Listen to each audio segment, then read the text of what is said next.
This is On Nutrition, a podcast from Mayo Clinic where we dig into the latest nutrition trends and research to help you understand what's health and what's hype. I'm Tara Schmidt, a registered dietitian with Mayo Clinic in Rochester, Minnesota. This episode, something a little different. You're about to hear an episode from another Mayo Clinic show, Aging Forward. I joined the show's host, Dr. Christina Chen, to talk about how our nutritional needs change as we age and what I recommend to live a longer, more balanced life. And if you like what you hear, you can hop on over to the Aging Forward feed to check out more fascinating conversations with Dr. Chen and other Mayo Clinic experts. Each episode explores new ways to take care of our long-term health, the health of our loved ones, and our community, so we can all live longer and better. Okay, on with the episode. This is Aging Forward, a podcast from Mayo Clinic about the science behind healthy aging and longevity. Each episode, we explore new ways to take care of our long-term health, the health of our loved ones, and our community, so we can all live longer and better. I'm Dr. Christina Chen, a geriatrician and internist at Mayo Clinic in Rochester, Minnesota. In this episode, we are talking about nutrition and healthy aging, fueling longevity, eating well to age well. And our guest is Tara Schmidt, who is a registered dietitian and instructor of nutrition at Mayo Clinic. She's also the lead dietitian and co-author of the Mayo Clinic Diet, the Weight Loss Medication Edition. And you may recognize her also as the host of the podcast, Mayo Clinic on Nutrition. Welcome, Tara. Hi, Dr. Chen. Thank you for having me. I'm glad we're having this conversation. I so many times wish that I can just spend an entire clinic visit, dedicated to talking about nutrition with my patients. And I was just hoping we can just summarize all that in one podcast. And here we are. Let's do it. And this is going to be super fun because it's host-on-host discussion. So we'd just love to get to know you a little bit, Tara. What is your work like as a dietitian? How often do you work with older adults? And what are the common issues that you see in this population? So the beginning of my career, I was in the outpatient setting and seeing mostly patients with obesity. So I saw older adults who were considering bariatric surgery. I saw many older adults in cardiac rehab. Yeah. And the challenging part with older adults is that they have lower calorie needs, but higher, if not the same in some cases, nutrient needs. So we're trying to fit more stuff into a smaller box. So food choices can be really important, but also you get to an age where you're like, I'm blank years old. Yeah. I'm going to do whatever I want. Right. So there's a really fine balance between how do we optimize nutrition and when is it important to do so? And that's always why we have a conversation one-on-one to see where someone is and is it necessary or even is it worth it? Yeah, because things change and then oftentimes it becomes more challenging, like you mentioned. And there's so many factors that influence someone's nutrition or nutrition factors that influence someone's life. I've spoken on this topic before, and I have this slide of all these moving arrows, right? Of a medication can influence your nutrition, but your nutrition may cause you to be on a medication. And what if you have side effects? And what's your living situation? And what's your food preferences and your food availability? It's a million things, to be honest. And so I think people really appreciate it better when they understand the why behind things. It's about understanding, okay, why is our body changing? And then how can we adapt to these changing needs? So we know that nutritional needs change with time because obviously our physiology changes. And so the way it relates with food is also different. So I was hoping we could start by breaking it down. First of all, how does the body change with each decade? And therefore, how do our nutritional needs change too? Obviously kids need healthy nutrition as well, but when we move into our 20s and every decade after, our metabolic rate slows down. Unfortunately. I know. Feeling that right now. I love that 20-year-old metabolic rate. And the rate that we break down food also incrementally decreases, which can influence our appetite as well. So how do you address that change in metabolic rate and appetite in a way that's sustainable for each person? I think it's important to talk to the patient about what stage of life they're in and how things need to adapt. So I'll even hear from patients who have gained unintentional weight, and they'll tell me, but Tara, nothing has changed in their habits. And I'll say, okay, maybe, unfortunately, that's the problem. I say it much more eloquently than that. But if nothing has changed, but you are aging, you will need to either decrease your calorie intake or to exercise more if you don't want to see that very gradual, sneaky, rude weight gain. So we have to take into account, okay, when I go from high school to college, I'm typically no longer a 3-sport athlete, and maybe alcohol has come into the picture. When I go from my 20s to 30s, I've got a lot more responsibilities. Maybe my job is different, or I have kids at home, and you might need to change a thing or two. And that's okay. And that influences how we live and our relationship with food. Because as a busy mom of 2, there's only so many hours of the day. And so there's only so many chunks of those hours that you're able to eat well. Yes. And then into our 30s, we're dealing with a different decade now where the research is suggesting we're losing up to 5% of our muscle mass every decade. And so our needs change there as far as strength and function. So how can diet help us slow down that loss and maintain muscle mass? What's the secret sauce there?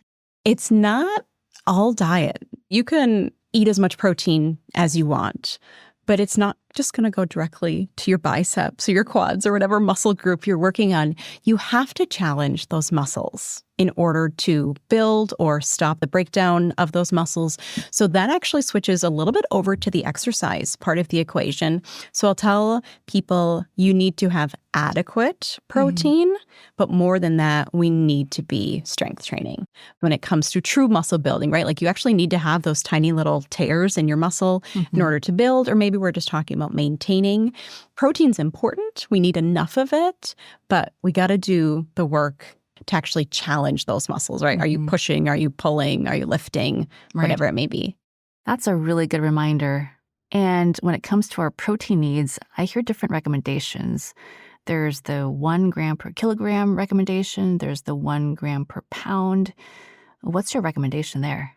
There's a range. Okay. So we do it in a few different ways. Sometimes an easy way to think about it is macronutrient distribution. So the macronutrients that give us calories are proteins, carbohydrates, and fats. Alcohol, we're not going to talk about. Water is a 0.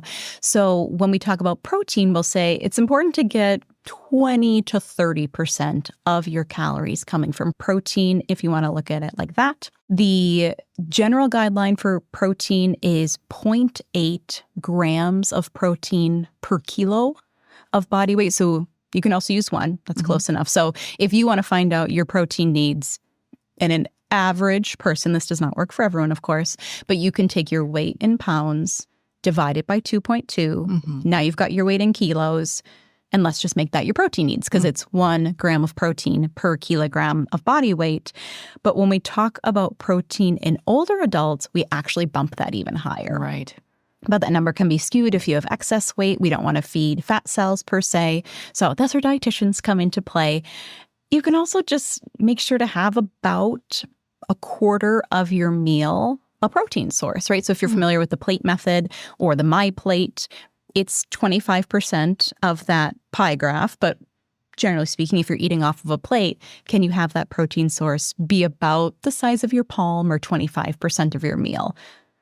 But ideally at all 3 meals, which we're not always great at in America, but also if you're an older adult who may have a piece of toast and a cup of black coffee, like at least put some milk in your coffee and give me a few grams there, please.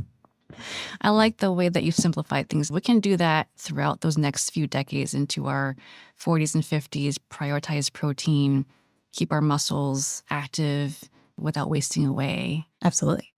But then into our 60s, our hormones change. We need more calcium needs. Women, after post-menopause, they start to develop more bone loss and osteoporosis. So then in those decades, we're dealing with more nutritional needs like bone density health. And although we can't completely reverse it, there's ways we can improve it.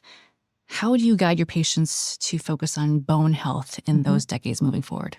We're strength training again. You're probably going to hear me say a lot. And I know that that's not necessarily a dietitian thing. It's good to be a broken record on the things that are important. Yeah. Yes. And this is often a population that didn't necessarily grow up strength training, especially depending on your sex. Maybe you're not comfortable with it or you don't want to go to the gym and it doesn't have to be barbells or dumbbells or broing it up in front of the mirror. But we need to do something. And there are plenty of body weight exercises. There are plenty of seated exercises. You can do a push-up on the wall. Don't make me do a push-up on the floor off my knees. I can only do one of those. So there are many, many ways to strength train, but that's a huge one for bone health. And like you mentioned, getting in adequate intake of calcium and vitamin D. Dairy is obviously a really excellent source of that. But if you're not a dairy person, there is some in our green leafy vegetables, some in beans, tofu, or even think about making things with dairy that you won't taste it. So if you don't want to drink a glass of milk, that's okay. But can you make your instant oatmeal with milk instead of water? Can you make your tomato soup with milk? That's delicious. Can you make a smoothie with milk? So even incorporating dairy or yogurt into these things to get you those more concentrated sources of calcium and vitamin D. No one wants to eat that many beans. I feel bloated just hearing about that. And how about the supplements? You mentioned concentrated calcium for people who can't eat a lot of dairy or ice cream or yogurt. What's the recommended over-the-counter calcium supplements?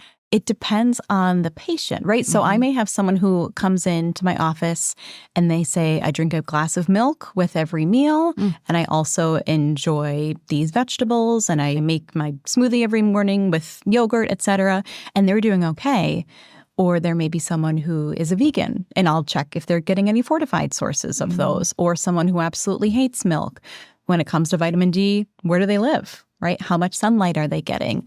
So we really prefer to have that supplement conversation one-on-one.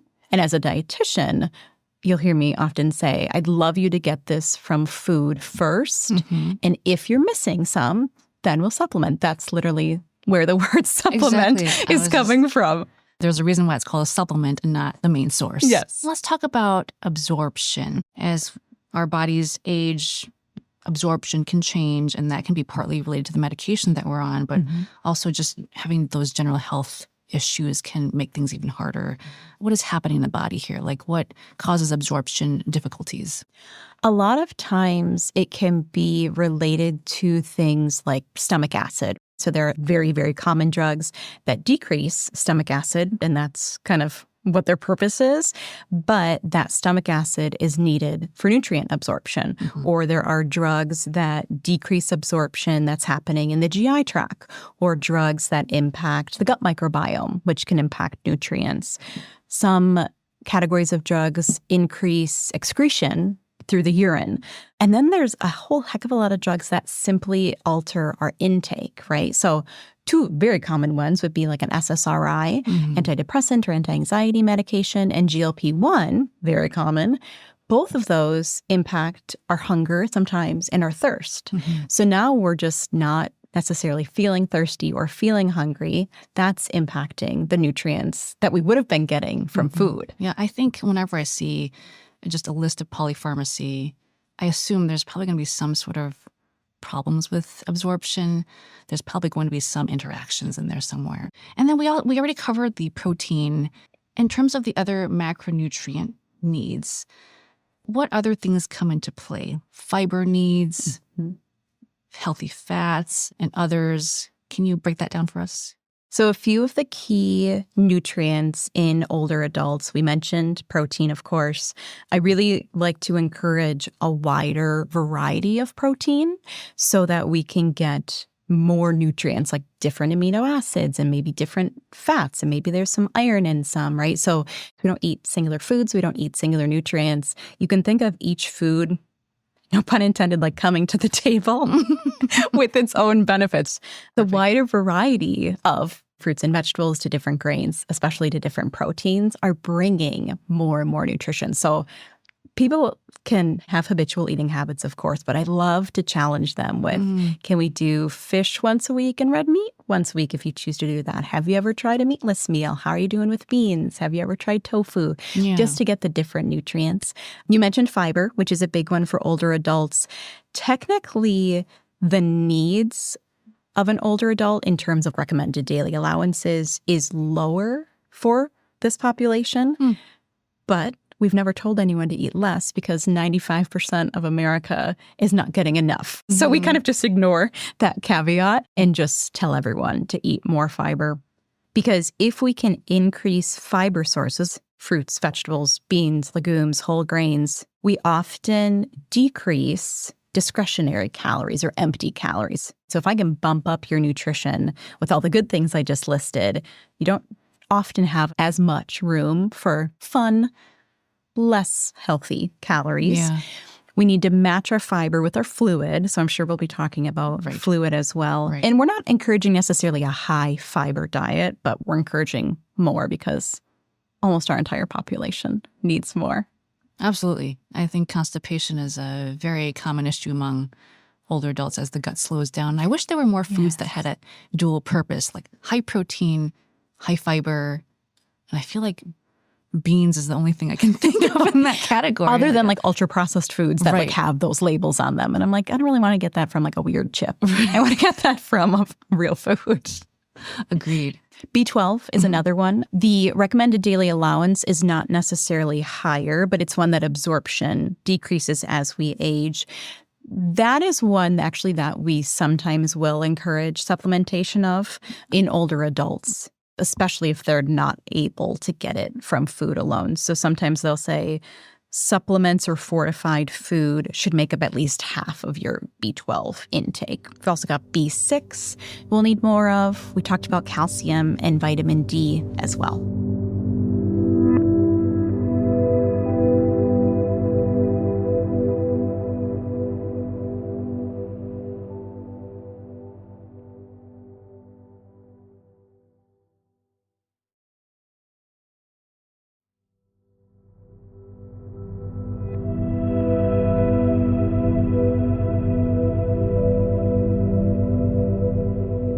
I have a lot of patients who tell me I just can't eat well or much because things just don't taste good anymore. Their senses have changed. They can't smell. And we know that taste is influenced by our senses, which unfortunately impacts the amount of food that we can consume. So what are some strategies that you use to accommodate for that smell and taste loss? Those are both decreased as we age, which is sometimes why you'll see people overly salting their food simply to get some kind of flavor. So we really talk about becoming comfortable with herbs, with spices, with lemon juice, with different ways to really bring out the flavors of those foods. We talk about making the food environment really enjoyable, right? Like, let's not sit on the couch or like stand with our cupboard open, which I'm absolutely guilty of doing. Let's sit down. Let's have a placemat. Let's have a napkin. Let's ideally have some socialization. That can be a huge one for older adults in having a communal meal. Finding the types of food flavors, the types of food textures. Maybe it's different foods that they're not familiar with. Maybe it's spicy food. Maybe it's sour. And really kind of just playing around with that flavor profile so that it can be more enjoyable, because no one wants to have bland food. What's the point? Food needs to be enjoyed. I completely agree. So my father is 86, almost 87. And over the past 5 years, we always gave him just a hard time because he would always put extra soy sauce in his dishes. And we're like, well, Dad, this already tastes pretty good. And then he'll have his own little pile where he'll just pour on all the soy sauce. And luckily, he doesn't have heart failure or high blood pressure. But now we're just like, you know what? This is how he likes his food. And he'll eat it better and he enjoys it better. And we'll be talking, I think, about what are the risks and the benefits of him having more soy sauce, right? So you just said he doesn't have high blood pressure. He's not in heart failure. So what's the harm, right? And even if he did develop a little bit of high blood pressure, would we control that with a medication and just let him do his thing with the soy sauce? It's very complex, right? This is not like a soy sauce is high in sodium and sodium is bad. It really is individualized. Like we cannot give overly broad nutrition advice because there's going to be multiple people out there that it just doesn't apply to. Agreed. But let's expand that a little bit more where someone who does have perhaps bad hypertension or diabetes and they have to restrict everything that they eat. They can't have too much of this and that and things get very bland. How do we find that balance of the taste loss plus the restricted diet and then exploring the right goals of care, I guess? So we really do talk a lot about their current health status, and maybe it's a little bit scary, but we talk about life expectancy and we talk about the goals of care. So A lot of times we'll be more lenient with some guidelines, like sodium or like A1C guidelines, blood pressure guidelines, because if we think about what we're doing a lot with nutrition when we're younger is we are preventing future complications. I don't want my prediabetes to develop into diabetes. Well, if you have prediabetes and you're 87, like, are we really worried about it that much? Right? And I mean that in a very serious way. Your life expectancy and also your quality of life is likely a bigger factor than like, hey, your A1C is a little bit out of range. So we really do have that conversation with the patient and maybe their family, their caregiver, to say, okay, is it risky if they do this? Are they risking a fall? Are they risking a stroke? Are they risking a higher A1C?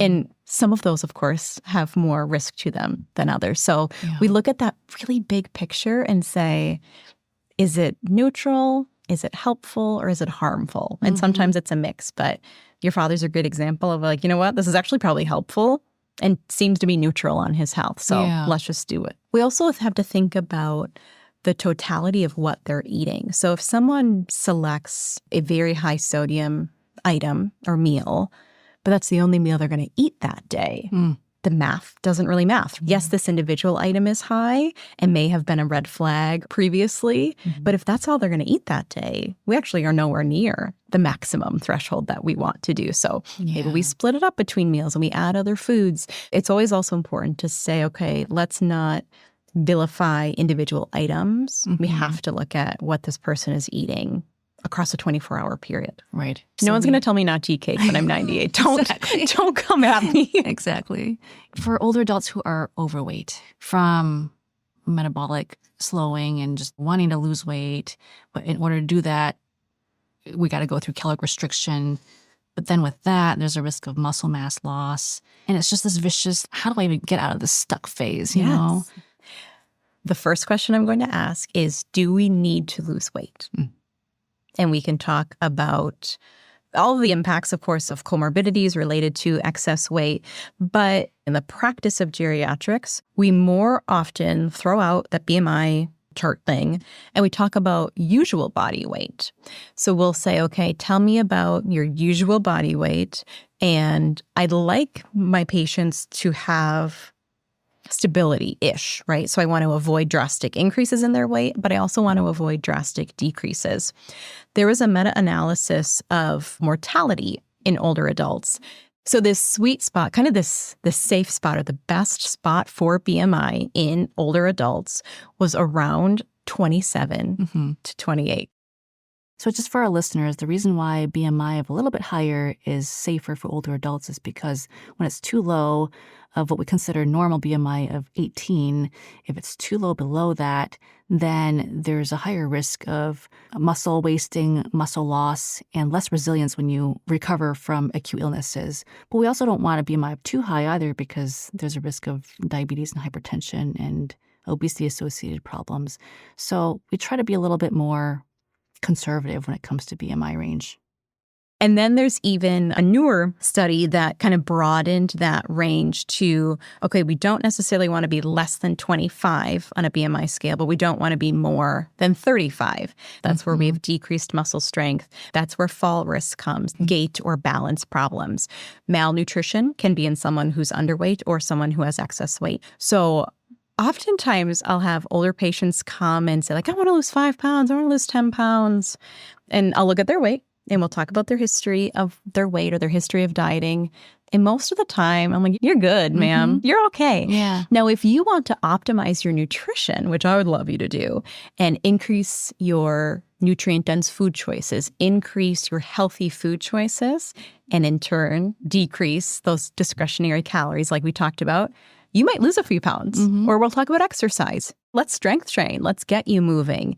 You also might lose a few pounds. So I would rather the weight loss be a second little prize to the changes that you made in your lifestyle. So we went down this path of talking about people's specific health issues and diet. And I want to go back to what we were talking about before when eating just feels like such a chore.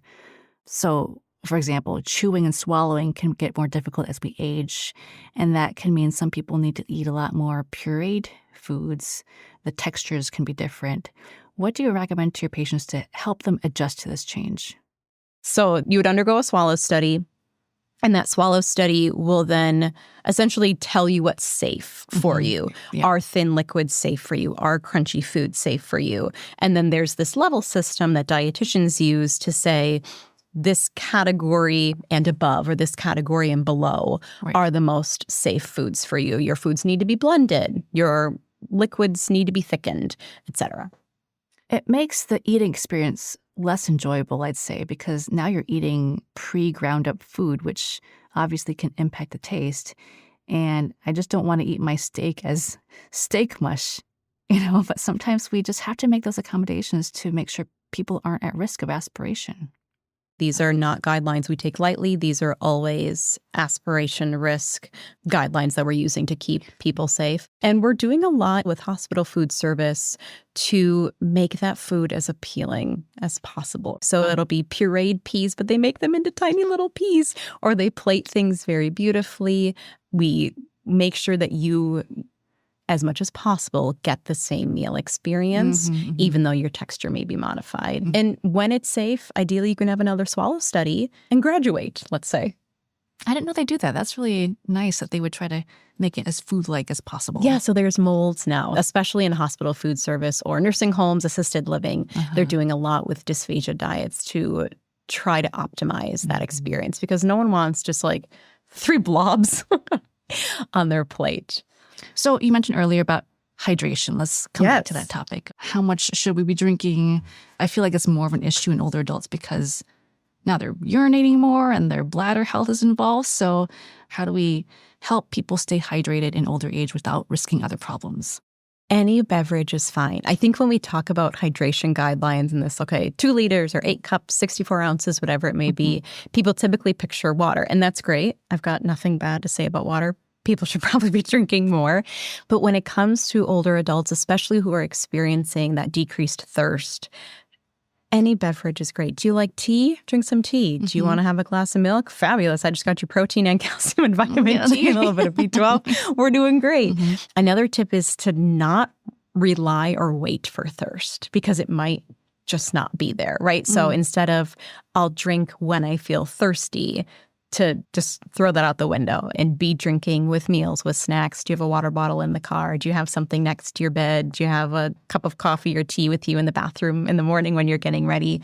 And there's also foods, of course, that are hydrating. So when we actually look at the guidelines for hydration, it includes high water content foods. So fruits and vegetables, of course, we're going to plug here. More than 75% water, but also, do you like a soup? Do you like a smoothie? And I would ask you, should we be bringing up any issues with our bladder? I wouldn't want someone nutritionally to limit their fluid intake because of a bladder-related symptom. So I would want to make sure that they talk to their PCP or their physician about any bladder symptoms, because those may be able to be resolved with the medication in some cases. But I would never want, I'm not drinking because I don't want to deal with the side effect of whatever's happening. That's important, I think. And most of the bladder issues tend to be nighttime anyway. They're getting up a lot to urinate. And so the timing makes a big difference. Don't drink after 7 p.m. Make sure you empty your bladder completely and get all your hydration needs beforehand. And I smile a little bit when you mentioned earlier, drink anything that you want, because when I do advise my patients to drink more, they're like, oh, well, does beer count? Oh, okay. I wasn't talking about that one. Everything in moderation.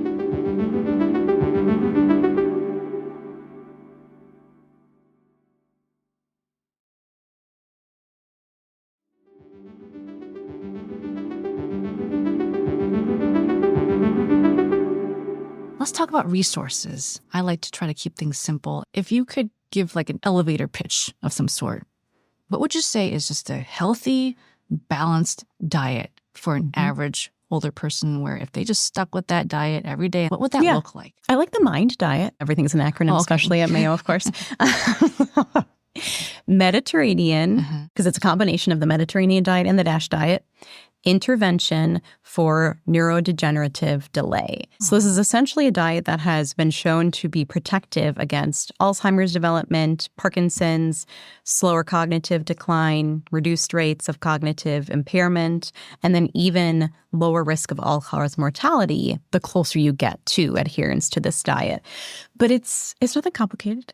It's what you think healthy nutrition is. High in fruits and vegetables, especially leafy greens, especially berries. We've got beans. We've got healthy fats like olive oil. We've got whole grains. Seafood is part of it. And then on the opposite side of what we're limiting, I did not say avoid, I said limit, red meat, high-fat dairy, so butter, cheese, pastries and sweets, fried food, fast food. It's not overly complex, but it has a heck of a lot of research behind it, as do the Mediterranean diet, which was a little bit more focused on cardiac health, and then the DASH diet, which is more focused on blood pressure and reducing hypertension. So it's actually a combination of both of those.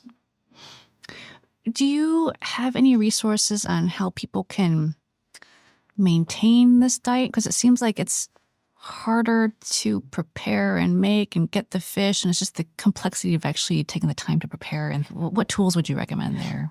This doesn't have to be a complex food preparation 8-hour Thanksgiving Day thing. It can be if you want it to be. If you love to do that, I love to do that. That's great. But you don't have to fly your salmon in from Alaska. You can also get a can or a pouch of tuna or salmon. You do not have to get kale from the farmer's market. You can get a bagged salad in your produce aisle. If you don't want to cut up a mango, because those little suckers are slippery, you can get a bag of chopped frozen mango in the freezer section. So there's always a way. I'm okay with minute brown rice. Someone just parboiled it before they put it in the box. I'm okay with that because guess what? I just got you the fish and the fruits and the veggies and the whole grain, but I didn't do the 3-hour thing of preparing those. And those items, even if they are, let's call it one step lower in quality or possibly nutrition, which I kind of disagree with, than the optimal items, I still got you to eat them and they're better than what you were going to do before. Yeah. So just baby steps. Get a bag salad. I don't make salad from scratch. I don't have time for that. I love I these dump it in a bowl. This is great. And this is why we need dedicated talks and, clinic visits on nutrition, because I think it's these ideas that we need to discuss with people, because otherwise it's just hard for them to figure out, how do I do this sustainably, affordably? And I love these little options that you just presented here. Some people think they have to do nutrition perfectly. And if it's not going to be perfect, then I might as well go to fast food. And I'm like, wait, hold on. Right. Like, we can get a B+ and not get an F. A B+ is pretty darn good. I'll take a B+ any day. Anything in the right direction is in the right direction. Yeah. That's a great reminder. Thank you for that.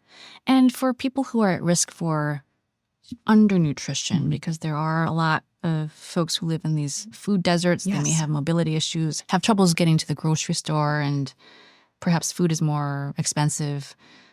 Do you have any resources for people who may be food insecure and how they can prioritize good nutrition? So Meals on Wheels has a fabulous reputation. That is through the Older Americans Act. That has been associated with reduced use of healthcare services and therefore cost, reduced nursing home use, reduced or slowed decline in nutritional risk, social isolation goes down, falls go down, home safety goes up, food security goes up, and diet quality goes up. We also have the Senior Farmers Market Nutrition Program, Child and Adult Care Food Program. These all have acronyms, of course. OAA, again, Older Americans Act Congregate Nutrition Program, OAA Home Delivered Nutrition Program. There's a lot out there, but I don't think people always know. I think it's more about making your resources known. And maybe that's a social worker that you can have a conversation with. Those are the people who know about these resources. And I guess every community is different. Yes. Not every place has the Meals on Wheels, or I think there's like Mom's Meals. There's another. Yes. And there's local churches in our town that you can just show up and it doesn't matter how old you are. And you can get nutrition. So there's 2 questions we like to end our podcast with. And the first one is to get to know you a little bit better, Tara. As a nutritionist and a dietitian, what does aging forward mean to you? And how do you like to personally do that? It means balance to me. You'll find that I'm not a very hardcore nutrition kind of person, and there are those people out there, but I'm more of a balance kind of gal. I exercise, but I take a rest day when I need it, when I'm sore or I'm too busy or just I need a rest day, right? I eat well, but I do go to margaritas with my girlfriends once a month. I shared an ice cream with my husband and my children because the ice cream truck came to our park. And you know how special that is when you're a little kid. I get good sleep, but sometimes I binge a book or a Netflix series, right? And I pay for it the next day.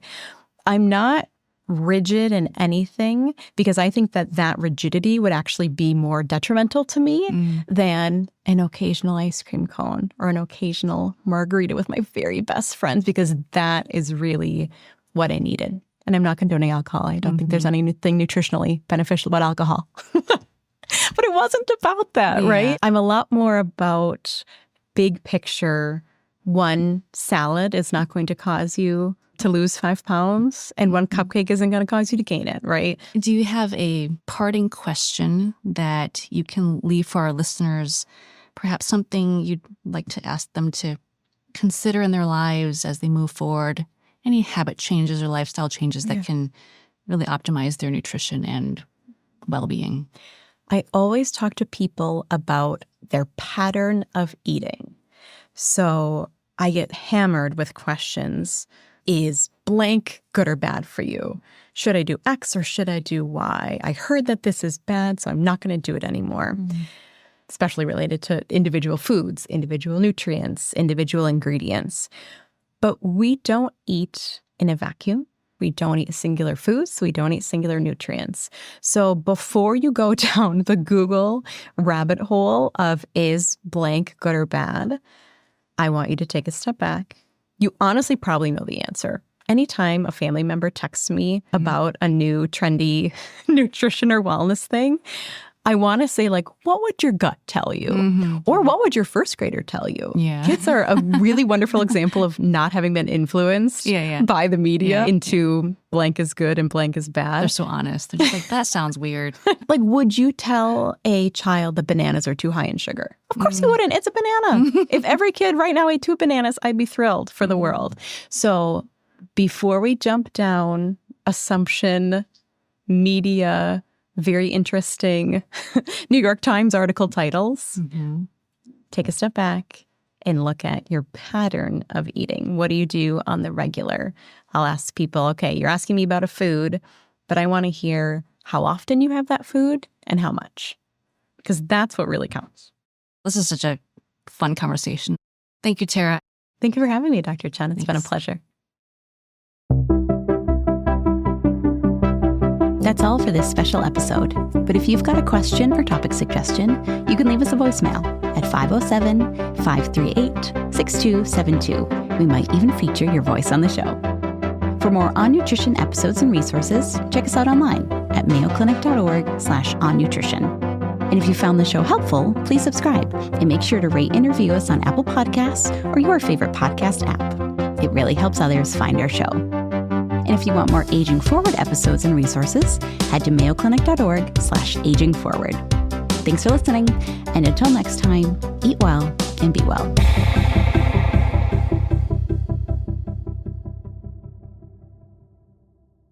This podcast is for informational purposes only and should not be relied upon as medical or legal advice. Always consult with a qualified healthcare provider for any medical questions. The appearance of any guest does not imply an endorsement of them, their employer, or any entity they represent. The views and opinions are those of the speakers and do not necessarily reflect the views of Mayo Clinic. Reference to any product, service, or entity does not constitute an endorsement of or recommendation by Mayo Clinic.